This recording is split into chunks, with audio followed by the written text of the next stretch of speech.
नमस्कार. आज आपण या व्हिडिओच्या माध्यमातून आचारसंहिता म्हणजे काय याविषयी माहिती देणार आहोत. मित्रांनो, आपला भारत देश हा लोकशाही प्रधान देश आहे आणि लोकशाहीमध्ये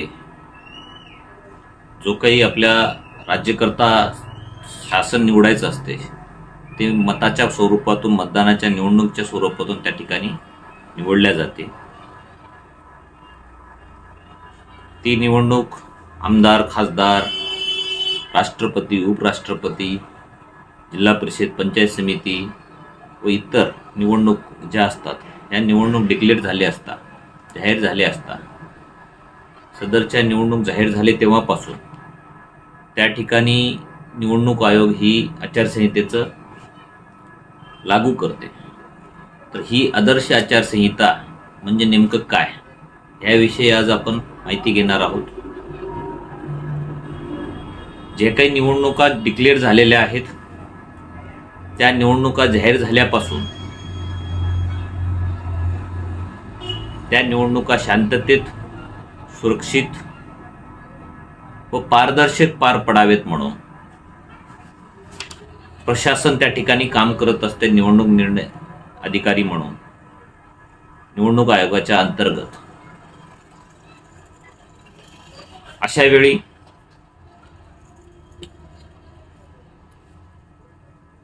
राजकीय पक्ष असतील, संबंधित निवडणूक लढवणारे उमेदवार असतील, या सर्वांना एक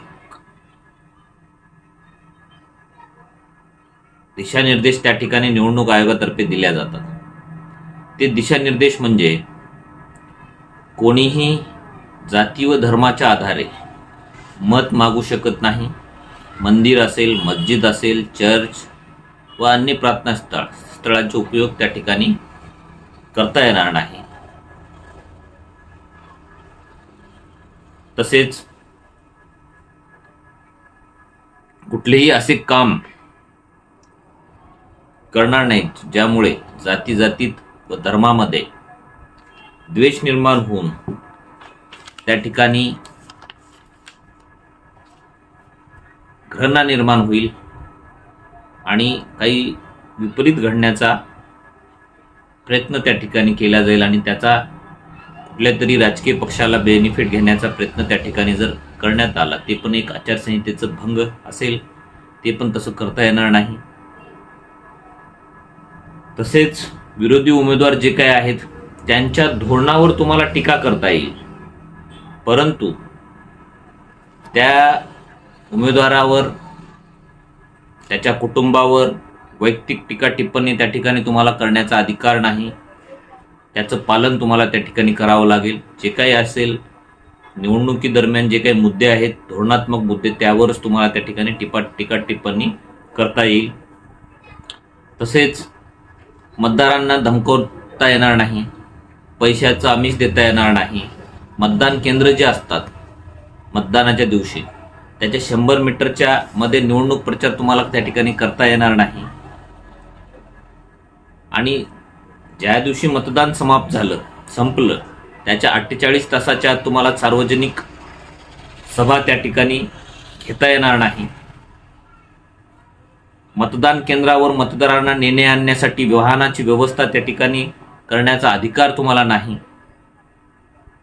हे सर्व गोष्टी जर तुम्ही केलात तर ह्या आदर्श आचारसंहितेचं भंग असेल.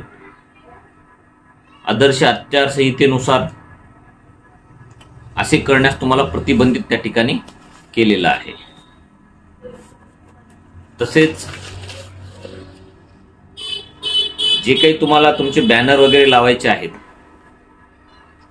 एखाद्याच्या घरावर किंवा जमिनीवर किंवा भिंतीवर तुम्हाला बॅनर्स लावणे किंवा लाऊडस्पीकर लावायचं जर असेल तर त्या जागा मालकाचा लिखितमध्ये परवानगी त्या ठिकाणी तुम्हाला घ्यावी लागेल. परवानगीशिवाय, ज्याची ती मालमत्ता आहे त्याच्या मालकाच्या परवानगीशिवाय असं तुम्हाला त्या ठिकाणी करण्याचा अधिकार नाही. तुमच्या विरोधात जे काही पक्ष आहेत किंवा उमेदवार आहेत त्यांच्या प्रचार सभेमध्ये तुम्हाला तुमचे पॉम्पलेट्स वगैरे वाटता येणार नाही, तुमचा त्या ठिकाणी जाऊन प्रचार तुम्हाला त्या ठिकाणी करता येणार नाही, किंवा विरोधी पक्षाची सभा बंद पाडण्याचा त्या ठिकाणी प्रयत्न त्या ठिकाणी तुम्हाला करता येणार नाही. ह्या सर्व करण्यापासून तुम्हाला आदर्श आचारसंहितेनं प्रतिबंधित त्या ठिकाणी केलेलं आहे. या सगळ्या गोष्टीचं तुम्ही त्या ठिकाणी पालन करणं अत्यावश्यक आहे, गरजेचं आहे. जर ह्या सगळ्या गोष्टी जर तुम्ही त्या ठिकाणी केला नाहीत तर त्या ठिकाणी त्या आदर्श आचारसंहितेचं भंग होईल. तसेच राजकीय पक्ष किंवा उमेदवार जे काही आहेत किंवा अपक्ष उमेदवार जे काही उमेदवार आहेत यांनी जी काही सभा घ्यायची आहे त्या सभेच्या ठिकाणाच्या अधिकार क्षेत्रामध्ये जी काही पोलीस ठाणे येते त्या पोलीस ठाण्याची परवानगी घेणं गरजेचं आहे, जेणेकरून जे काही सभास्थळ आहे त्या ठिकाणी जाण्या येण्यासाठीची व्यवस्था त्या ठिकाणी करता येईल.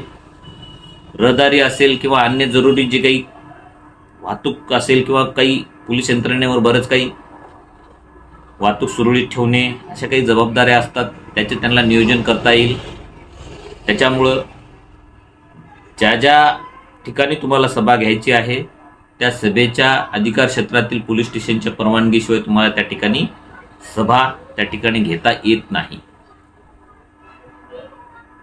सभेचे जे काही तुम्ही नियोजन केलेले आहात त्या सभेच्या नियोजनाच्या मार्गामध्ये जे काही तुम्ही पोलीस स्टेशनची परवानगी घेत असताना जे काही मार्ग दाखवून दिलेले आहेत त्या मार्गामध्ये तुम्हाला बदल करता येणार नाही, वेळेमध्ये बदल करता येणार नाही. जे काही मार्ग तुम्ही दाखवून दिलात, जे काही वेळ तुम्हाला ठरवून दिलेली आहे त्या वेळेतच तुम्हाला सभा संपवावी लागते, जेणेकरून शासन प्रशासनावर अतिरिक्त त्या ठिकाणी भार पडणार नाही. मतदानाच्या दिवशी जे काही बॅलेट पेपर दिल्या जातात मतदारांना त्या बॅलेट पेपरवर उमेदवाराचं निशाणीचं चिन्ह नाही पाहिजे, उमेदवाराची फोटो किंवा नाव नाही पाहिजे. केवळ उमेदवाराची मतदाराचं जे काही यादी भाग क्रमांक आहे, मतदाराचं नाव आहे हे तुम्हाला देता येतंय, बाकी तुम्हाला देता येत नाही. मतदानाच्या 24 घंट्याच्या आत मतदारांना तुम्हाला पैशाची वाटप करता येणार नाही, मटण, दारू इत्यादी वाटप करता येणार नाही. सत्ताधारी पार्टीचे जे काही मंत्री असतील त्यांना निवडणूक प्रचार दरम्यान जे काही सरकारी यंत्रणा आहे, सरकारी वाहन असेल, सरकारी कर्मचारी असतील, सरकारी निवासस्थान असेल, त्याचा वापर त्या ठिकाणी त्याला आचारसंहितेमध्ये करता येत नाही. सार्वजनिक ठिकाण जे काय आहेत, हेलिपॅड, एअरपोर्ट जे काय आहेत या ठिकाणी सत्ताधारी पार्टीचा एकाधिकार त्या ठिकाणी राहणार नाही. इतर पक्षही इतर उमेदवारही त्या ठिकाणी सार्वजनिक हेलिपॅडचा, एअरपोर्टचा वापर त्या ठिकाणी नियमानुसार अटी व शर्ती जे काही टाकून दिलेले आहेत त्याच अटी शर्तीवर सत्ताधारी पार्टी पण आणि विरोध जे काही दुसरे उमेदवार आहेत त्यांनाही त्या ठिकाणी त्याचं पालन करून करता येईल. सरकारी खर्चातून त्या ठिकाणी जाहिरात वर्तमानपत्रात देता येणार नाही किंवा न्यूज चॅनलवर देता येणार नाही. तसेच निवडणूक दरम्यान ह्या माध्यमांचा उपयोग सरकारने केलेली कामे दाखवण्यासाठी करता येणार नाही. जे काही सरकारने कामे केलेले आहेत त्या आचारसंहिता लागू झाल्यानंतर पेपरमध्ये खर्च करून किंवा इलेक्ट्रॉनिक्स मीडियामध्ये बातम्यावर जाहिरात त्या ठिकाणी सरकारी खर्चातून करता येणार नाही किंवा सरकारने जी काही कामं केलेली आहेत त्या आचारसंहितेदरम्यान त्याला दाखवता येणार नाही. मंत्री व इतर अधिकारी जे काही आहेत मतदान घोषित झालेल्या तारखेपासून कसलाही निधी व अनुदान देऊ शकत नाहीत. म्हणजेच काय, वित्तीय अनुदानाची घोषणा त्या ठिकाणी त्यांना करता येणार नाही. वित्तीय अनुदान किंवा तसा शब्द देता येणार नाही. पाणी असेल, रस्ता असेल, शाळा असेल, विद्युत असेल इत्यादीची घोषणा त्या ठिकाणी त्यांना करता येत नाही. सरकारी विभागात कसल्याही प्रकारे नियुक्ती त्या ठिकाणी प्रभारी करता येणार नाही आचारसंहिता घोषित झाल्यानंतर. ह्या सगळ्या गोष्टी, हे सगळे नियम आदर्श आचारसंहितेचे आहेत.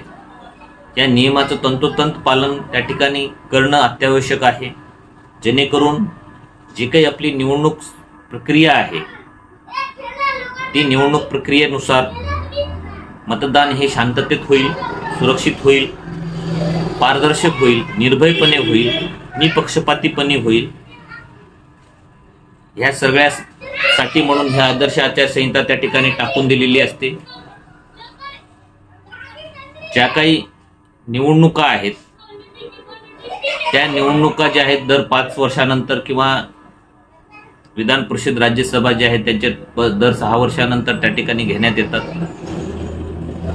त्या निवडणुका योग्यरित्या पार पडावेत म्हणून कोणाचाही लोकशाहीमध्ये त्या ठिकाणी एकाधिकारशाही टिकून राहू नये म्हणून लोकशाहीमध्ये मतदार हा राजा असतो. त्याच्यामुळं त्या राजाला त्यांच्यासाठी जो कोणी योग्य काम करेल शासन म्हणून त्यांना त्या ठिकाणी निवडण्याचा अधिकार आहे. ते अधिकार त्यांनी शांततेत आणि योग्य प्रकारे पार पाडावेत, कुठल्याही आमिषाला बळी न पडता, कुठल्याही भीतीला धमकीला बळी न पडता निर्भयपणे, पारदर्शक आणि योग्यरित्या कुठल्याही दबावाखाली त्यांनी मतदान करू नये म्हणून ही आचारसंहिता नियमवाटी त्या ठिकाणी टाकून दिलेले आहेत. आता लवकरच आपल्या देशामध्ये लोकसभेच्या निवडणूक त्या ठिकाणी आलेल्या आहेत. त्यावेळी आपल्या सर्वांना ह्या आचारसंहितेबाबत माहिती मिळावी म्हणून या व्हिडिओच्या माध्यमातून आपल्याला मी ही माहिती देण्याचा ह्या ठिकाणी प्रयत्न केलेला आहे.